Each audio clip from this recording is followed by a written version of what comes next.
YouTube, this is Morgan Airspeed Prime here with my next Boruto Manga review. This one's going to be for chapter 48, which is called Time Limit. So, Boruto's been really good of late, and I think in general this chapter continues that trend. Big action, continuing on from the reveal that the Kashinkoji is actually a clone of Jiraiya. So we get to see him in action, going all out against basically an opponent we know he is not going to be able to defeat. So there was a lot of sort of emotion, kind of power to that.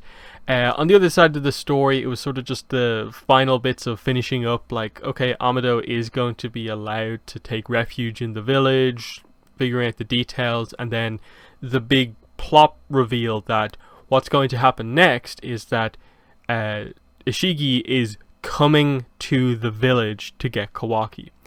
And, okay, how's this fight going to go down? We are straight away at the village. So there's not going to be the sense that I think, like I talked about last chapter, where I felt that maybe, oh, like Naruto suggests in this chapter, they'll head out to him, but then they changed it around and no, he'll come here. So that's quite interesting. But yeah, let's go through this sort of page by page and discuss everything that there is. So we're straight into the fight here. So I'm just going to call him Jiraiya rather than Kashinkoji here, just because it's a little bit easier to say while speaking.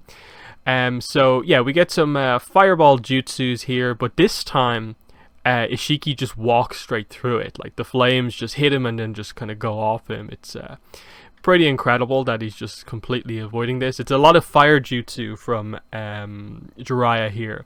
So more flames, bigger this time as he sort of dodges away.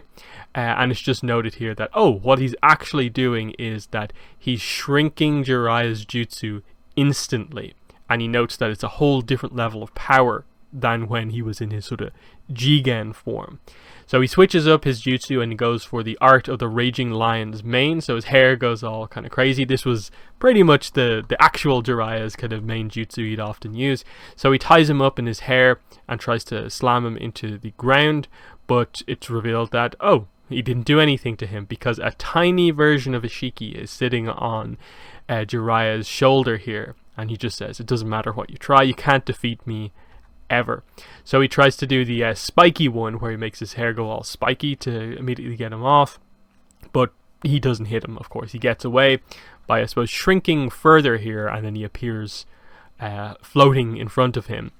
And he just notes, my whole body is brimming with incredible power. It's only a matter of time before the power destroys this body. I probably only have another 2 to 3 days left of life left. And I've lost Kawaki's karma to boot. That sly fox Amado, he planned well. And it's noted here, you can no longer resurrect. If you die, that's it for you. So I'm settling things here and now. So this was important. We pretty much knew that this was going to be the case from the explanation Amado gave us about like how it works and the problem with Jigen 2 or 3 chapters ago. That body, if he went into it properly, it would only last a day or two. So now it's revealed that yes, Ishiki is on a time limit. He will die for good unless he implants a karma mark in someone. And the only suitable person around, I guess, pretty much is Kawaki. I wish there was maybe more of an explanation surrounding, like, why can't he just do it in kind of, like, anyone? Like, would Naruto or Sasuke not be a suitable vessel in some way? I'm guessing Naruto maybe isn't quite an option just because he has a tail beast inside him, and even though I suppose Ishiki would be more powerful than a tail beast, it's maybe just not an ideal vessel just because of that. I do wonder maybe why Sasuke isn't maybe being considered as a vessel and it's only Kawaki. But I guess he planned for Kawaki to be the perfect vessel. That's what he wants. That's what he wants to do. But we'll see maybe as we go forward if there's any more explanation given as to why he doesn't just choose someone else. But I like the time limit for sure. It's a good thing of just the villain only has a small amount of time to do things. He's at his most powerful here, but he has to plan for the future.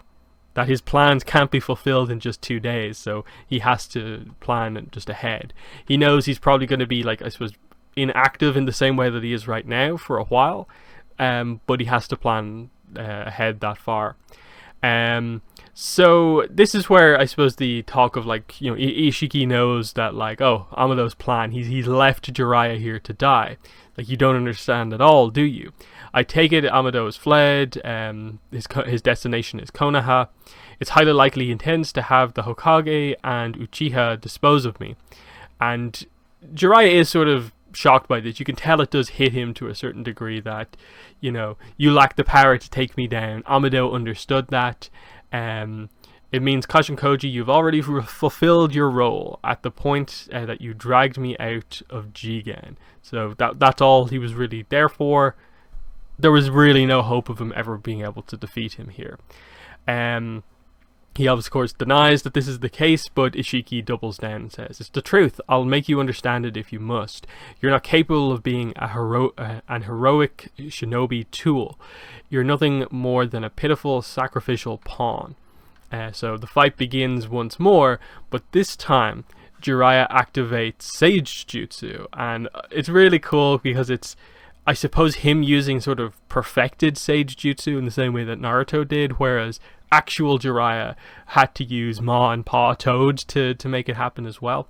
So we get to see it without the Toad features and him just getting the sort of the Sage eyeliner, but it's a cool different kind of pattern to Naruto's. It's still around the eyes, but then there's a bit that kind of comes down from the sort of far corners of his eyes. It's a really cool look for this, you know, younger Jiraiya here. But we switch back to Amado and Shikamaru and Naruto and everyone in the room. So they've given him, I suppose, the terms of what rights he's going to have if he, you know, properly finishes defecting to the village. And it's just, yeah, you've granted most of the common civilian rights, but only within the village. And they're like, yeah, you'll need both Shikamaru and Naruto's permission to step even one toe outside the village. And he accepts this, no problem. He's going to be allowed to use the research facilities, but only if Katasuke is there to look over him as he's doing it. Then Shikamaru's like, okay, hurry up and disarm the bomb around Shikadai's neck.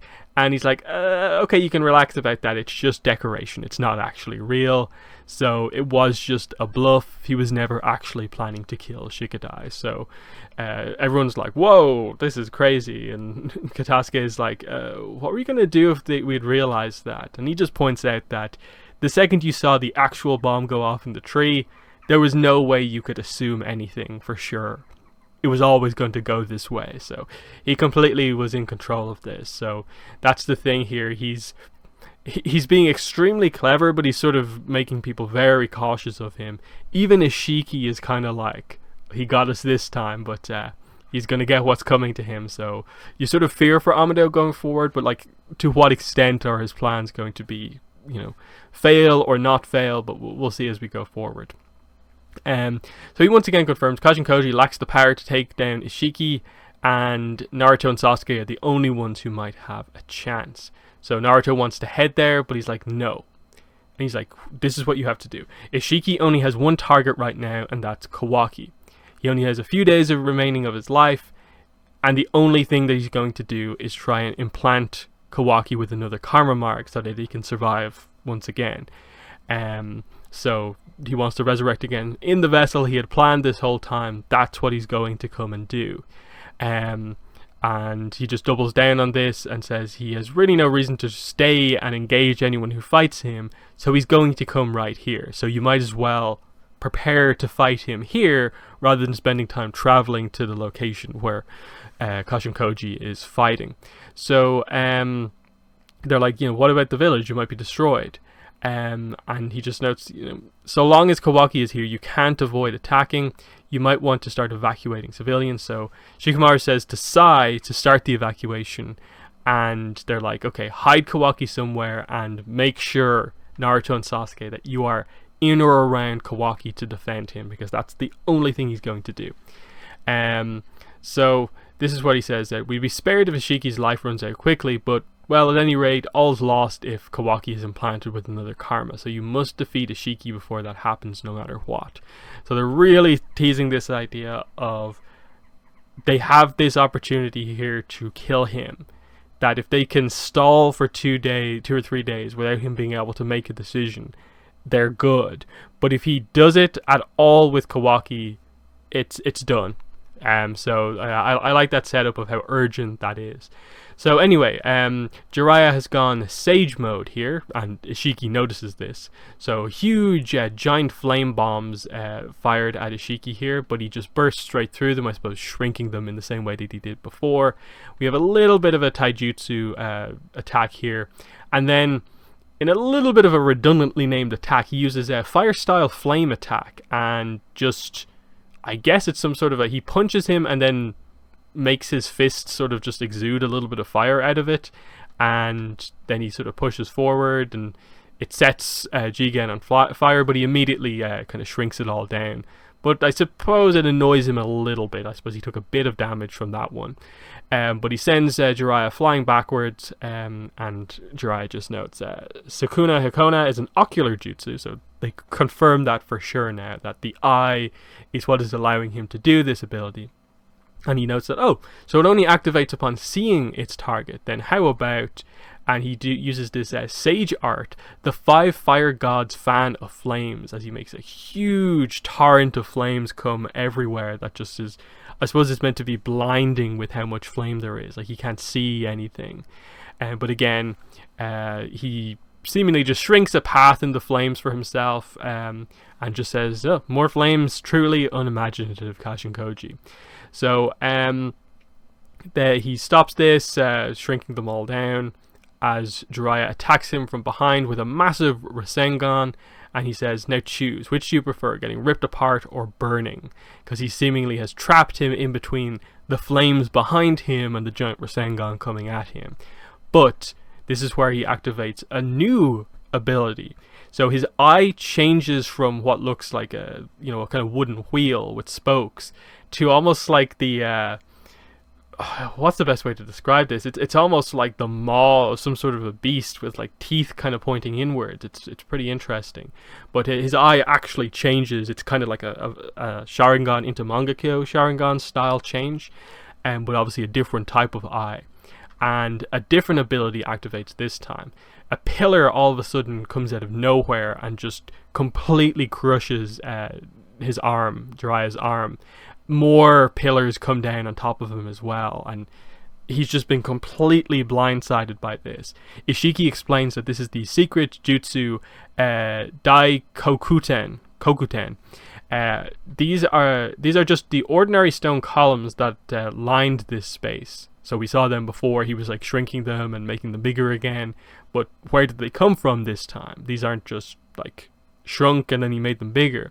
And Jiraiya's just been completely taken back by this. And he says, seems my left arm and flank have been crushed. No feeling in my legs either. So yeah, he's on the verge of kind of death here. He's been crushed in so many ways. And they make it super clear that these are so big that like flattened is the best way to say it. It's like the way his arm looks. And Ishiki explains that the jutsu allows me to store what I've shrunk in a dimension where time doesn't flow, and then retrieve them whenever I want, just like this glass of wine. So he picks out a glass of wine, and he just notes how handy it is. So I suppose that creates the way it works. So he has to shrink something first, then he can store it away, and then this jutsu allows him to store stuff away and then immediately bring it back out. So in combination, these two abilities allow him to just more or less shrink things down to nothing, to the point where they exist in another world. And then you're just not keeping track of it. And then all of a sudden he just looks at you and it appears again. So it's like a teleportation of object style jutsu type thing, where you can just look at something, make it vanish, and then look somewhere else and just make it appear, and he can change the size of it as he's doing it. So super kind of crazy mix of abilities that he has here. It's going to be very interesting to see how this is used more than just like the pillars in this fight, what creative things he can do in a unique environment or something. But we continue on anyway.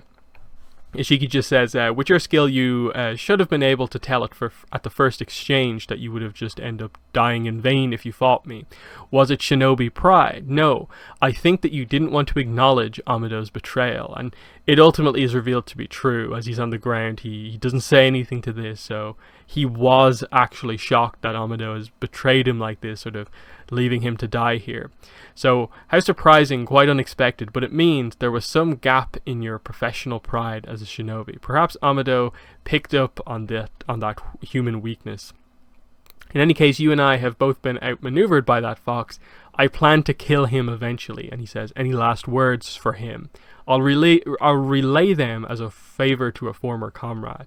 And he says something really, really low, that to the point where he can't hear him, so he crouches down to hear what it is, and he says, Kuchiyose summoning, so he does a summoning jutsu here, and a giant toad appears. It swallows up Kashin Koji and then immediately poofs out of the way. It all happens so quickly that Ishiki is not able to stop this. So Kashin Koji, Jiraiya the clone, gets away, but is badly injured. So I guess he's poofed back to Mount Miyaboku. That typically is what happens when the reverse summoning jutsu happens and the thing poofs away. They go back to their own world. So I guess he's at Mount Miyaboku to do whatever. Because I suppose the question is like, okay, it's a clone of Jiraiya, so when he cloned him, did he have Sage Jutsu by default, and obviously Amado has done stuff to him, or did he actually do the training in Mount Miyaboku? That's sort of unclear right now. And Ishiki just notes, what's that purposeless stray dog planning to do? Does he intend to finish Amado himself? Which I don't think is going to be the case. I think there's a bit more of a planning going on here than that. I think Ishiki's maybe reading a little bit too much into how sort of betrayed by Amado Kashin Koji actually feels.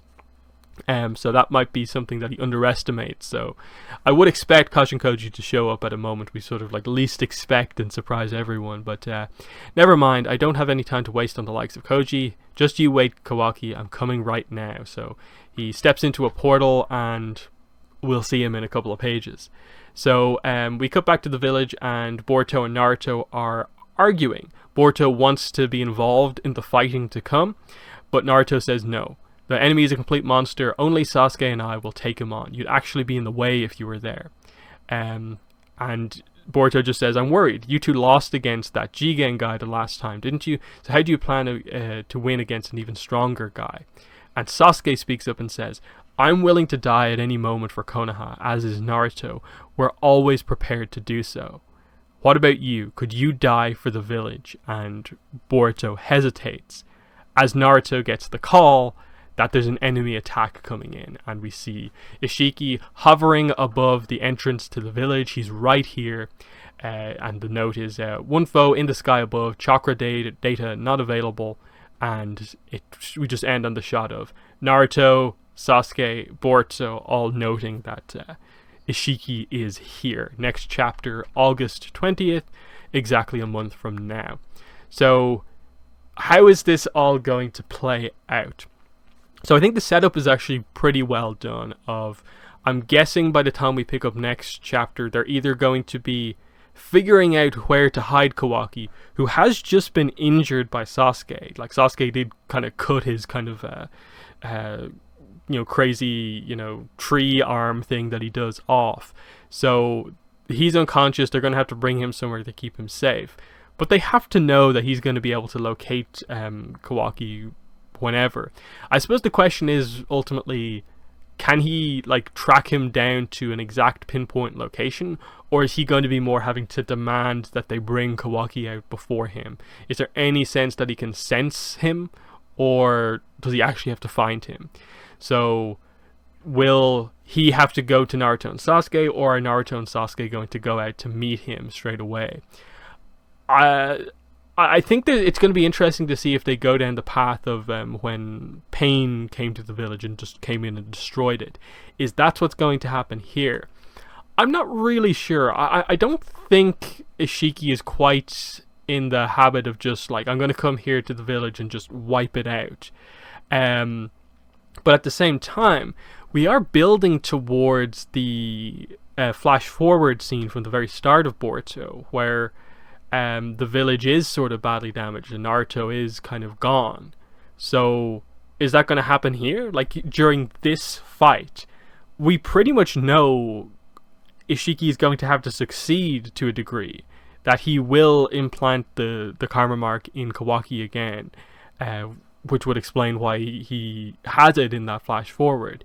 So that will happen in a day or two. Ishiki will die, and then it's just a wait of like what's going to happen with Kawaki.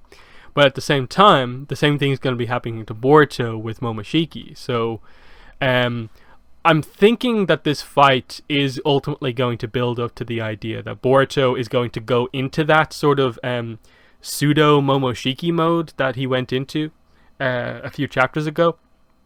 And that will be a very interesting interaction, because I guess if Boruto speaks, it will be Momoshiki speaking. And the interaction between these two Otsutsuki is going to be very interesting to see what they talk about to each other. Because, of course, Ishiki is obviously revealed to be Kaguya's sort of partner. The two of them came to Earth at that time ago. And then Momoshiki and Kinshiki, those two came to sort of almost investigate what was going on with Kaguya. So there's sort of a connection between the two. We'll see how they know each other.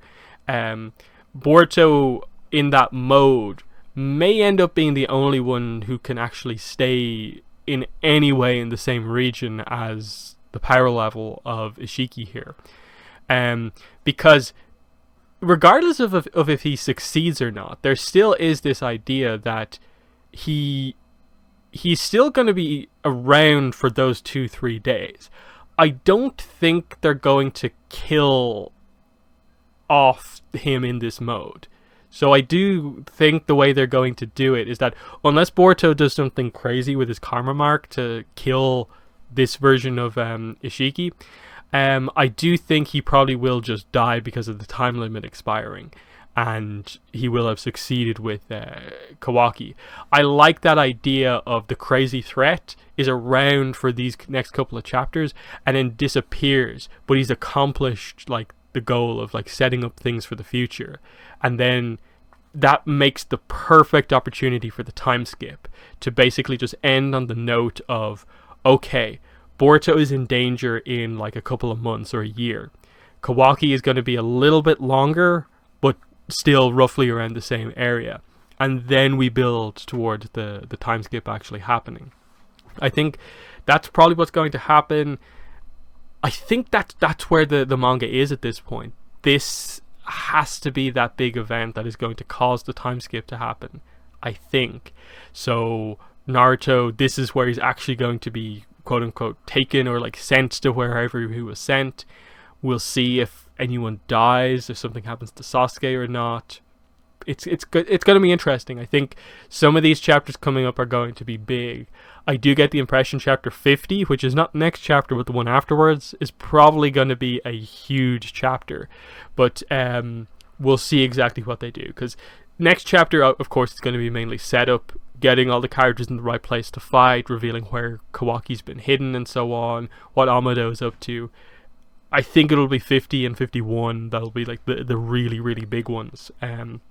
So that's, I think, most of what I want to talk about with this chapter. I don't think there's that much like that I need to go back super specifically through.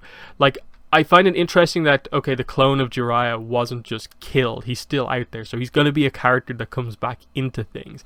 I like that because I feel we have to have a scene where Naruto actually in person meets this character. But if in a chapter or two Naruto is going to get taken again and defeated, then he won't get that opportunity. So is that a setup for much later in the series or not? I'm not actually sure. But it's an interesting idea. Other than that, I like the reveal of, I suppose, it's maybe the heights of Ishiki's powers. That it's not just the shrinking ability, but he also now has this dimensional ability as well. I wonder if in any way it's related to, like, maybe it's the same dimension as like Obito and Kakashi with the Mangekyo Sharingan, or not. That could be an interesting one, or if it's one of the other dimensions. It's kind of unclear. But still, I like to reveal that it's an ocular jutsu. Jiraiya's Sage Mode I thought was very cool to see another character do the same type of Sage Mode as Naruto, but slightly differently, more focused on Firestyle stuff here, is kind of interesting. And then I do find it interesting that they did bring up the whole Amado betrayed Kashin Koji thing as being a bigger plot point. I wonder how that is actually going to come into play with regards to Amado. I suppose is going to have to be killed off at some point. I don't know if it's going to happen soon or not, but the impression seems to be that Ishiki for sure wants to kill him for betraying him like this and being so sly, and then maybe Kashin Koji is also going to want to take revenge. But so we'll see if Amado's gonna survive, or how long he'll survive. But yeah, I like the setup for, okay, 3 characters here: Boruto, Sasuke, Naruto. They are going to be the 3 who are going to be involved in this fight when we get into it. We'll see if they do it full Pain style, where before maybe they encounter Naruto and Sasuke, we see some of the other characters go down trying to fight Ishiki. This is where I suppose the likes of maybe, Choji, those type of characters, Sai, maybe are at risk here. They may encounter him first. As a further display of power, we might see some of our other Jonin characters go down beforehand. Depends on how much like the Pain arc they want to make this. But again, I don't know if they're going to have the capacity here to do the sort of the resurrection thing that they did at the end with Pain, with him reviving everyone he killed. So I don't know if they'll do that exactly. But, as I said, very, very good chapter. I think the only thing would be that I perhaps did expect some sense for, like, Amado explaining to some extent how he cloned Kashin Koji, but I suppose the timing of when the frog monitor sort of went off means that Naruto isn't fully sure that it is Jiraiya, so that reveal is going to be coming up at some point, and then maybe the explanation will come out. So I guess Kashin Koji is just going to heal, and then he'll probably make an appearance in the battle when we least expect it, I think. And that will be when Naruto and Jiraiya sort of meet again, even though it's not the same dynamic. So yeah, they're my thoughts on the chapter. In the comments, let me know what your thoughts were on this one, chapter 48. But that's been the video. Thanks for watching, and bye.